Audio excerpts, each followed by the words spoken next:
WRTV Investigates has been following an issue impacting tens of thousands of Hoosiers. As many people have lost jobs and sources of income, they are now at risk of losing their homes. Our Stephanie Wade first introduced us to the people facing the threat of eviction earlier this week. Now we hear from the property owners impacted as well. With thousands of people behind on rent because of COVID, landlords and property managers are now also behind on their mortgages, putting the very homes that renters live in at risk of foreclosure. What are the repercussions of all of this?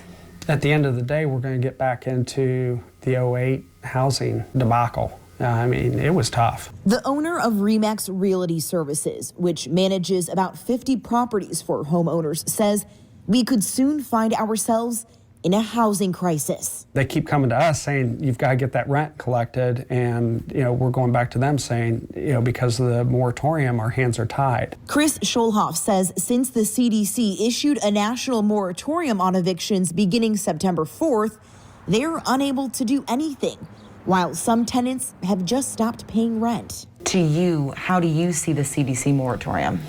I think it's frustrating. The landlord or homeowner out the cash they normally collect to pay for their mortgage. What position is that putting landlords and property owners in?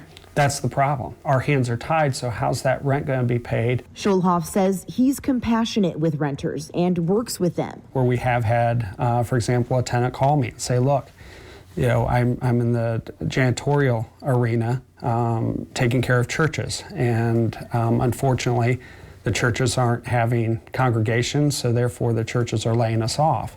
In that case, I reached out actually to contacts within my sphere and found her opportunities. So you're trying? I'm trying to help, and she's very thankful. But on the other hand, we do have one tenant that has not lost their job, but took advantage of the system or has taken advantage of the system and stopped paying in February. They're now taking that tenant to court next month. Someone's got to pay. Right.